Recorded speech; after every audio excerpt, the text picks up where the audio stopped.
DCNM is not limited to the network components. It can help you to visualize as well the compute stack. It exists different type of machines that you may want to visualize. The first type of computer is the virtual machines and the ESXi hosts from the VMware vCenter. You need to configure the vCenter reachability information and credentials so that DCNM retrieves all the details to be displayed afterwards. If needed, you can add multiple vCenters.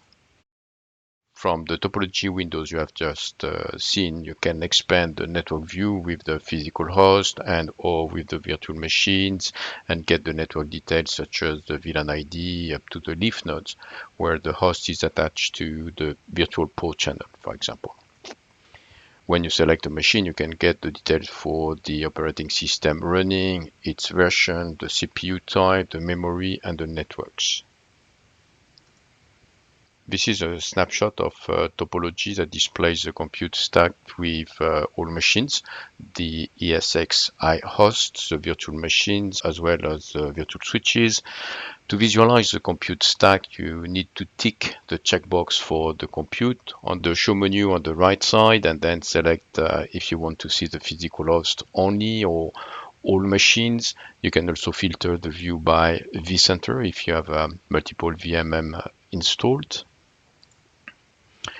The view displays the physical host, and you can visualize which network interfaces and where and how that interface is connected to the leaf nodes. Then you can view and expand the virtual switches. You can see the port group associated to a particular VM, and you can retrieve the VM details. Right. So let's see all of this with the next demo.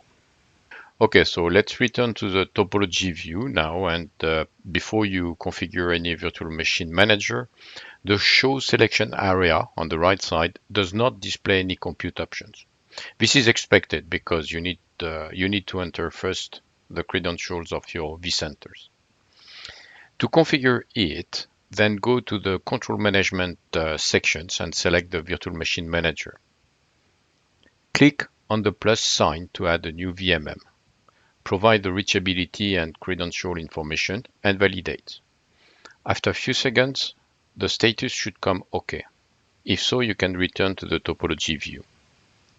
Now, from the topology view, a new checkbox appears for the compute stack. When you check the compute stack, the physical host appears first immediately. You can see how and where they are attached to. You can click on the host to expand the virtual switches and click on the virtual switches to expand the virtual machines. Or you can click on all or VM only from the show selection area. That triggers additional virtual switches and VM across all hosts in your topology. And to prevent the topology view to be overwhelmed by too many endpoints, DCNM will expand automatically only the virtual switches supporting less than 20 VMs. Otherwise, you will need to double-click by yourself on the virtual switch of interest to expand a choice. You can select the vCenter of choice in case you have multiple framework. You can view the exhaustive list of VMs in a tabular view from the VM list that gives you a lot of details such as the MAC addresses, the VLAN IDs, physical interfaces, etc.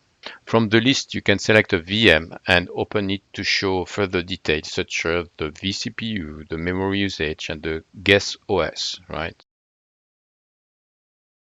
Another interesting view, when you press the pointer to an endpoint, you can see all the links up to the leaf nodes, including the VLAN IDs and the VM NICs, as well as the physical interfaces of the leaf node where the host is attached to. As you can notice, the VM in green color means they are reachable, and in red are the ones non-reachable for any reason. Maybe they are still powered down.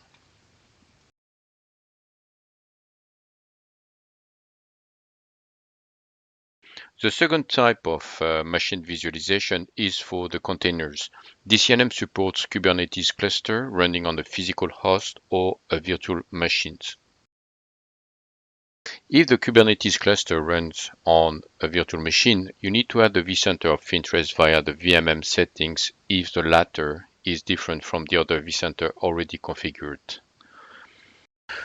And some best practices as well that you may need to pay attention is to make sure that LLDP and SNMP are enabled on the bare metal computer that hosts the Kubernetes cluster. Okay, so very similar to the virtual machine from vCenter, you can filter to view a particular cluster, and you can list the pod to retrieve all details of each pod. Make sure you enable the container view to visualize the pods. As you can see, you can view the namespace only, or you can include every containers. You can do a search to retrieve a pod using its name. You can visualize the cluster and the associated virtual machines. Then you can visualize all pods running on the namespace, and you can look at the namespace associated with the container. Okay, the best is to look for the next demo. To visualize the containers, you need first to go to the control management sections and select this time the container orchestrator. Compared to the previous vCenter, there is an additional steps to manage the cluster certificate. You need first to add the cluster IP address and username. I'm using root here for the demo, but in production, you may need to use a different username. Then, the first time you work with a particular container cluster, you need to fetch the certificate signing request, the CSR, in order to obtain the cluster certificate and the client certificate. So download the CSR and copy the file into your Kubernetes master in order to generate the two requested certificates. Once they are generated, you can copy and paste directly from the Kubernetes master the certificates directly here. So this is very simple, right? And then you press add. The cluster status moves from discovering to OK, and when OK, you can go to the topology view. As you can notice, a new checkbox appears for the container. And in this scenario, you change the scope to Fabric 1, where actually the Kubernetes cluster is located.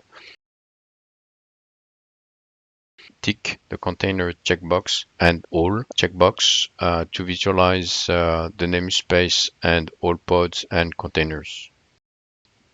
Now you can select the master node and look at the details. You can expand, so you can get the metadata, the specifications, and the status.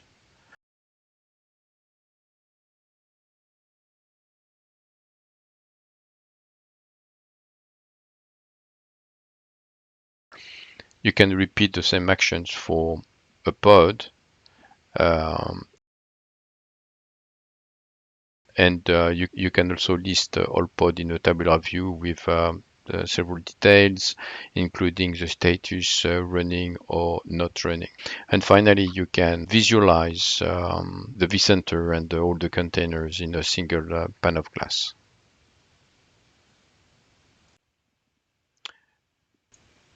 The third type of machines that you can visualize is OpenStack. Like for the vCenter, you need to configure the OpenStack framework. You need to add the information required to reach the OpenStack cluster with the type of orchestrator, the network reachability information, the port versions, and specify the credentials so that DCNM can retrieve the required details. And from the topology view, you can expand to view the OpenStack cluster. So similar to VMM and Kubernetes, make sure that you tick the checkbox for the OpenStack to visualize it. And finally, if you wish, you can visualize all fabrics, all network devices, all links, all hosts, all virtual machines, all containers, and all OpenStack machines on one single pane of glass, right? Same data center topology, if you will. And you can use the search button to retrieve a specific component among all other devices. Okay, let's go to the next section that covers the endpoint locator. Thank you.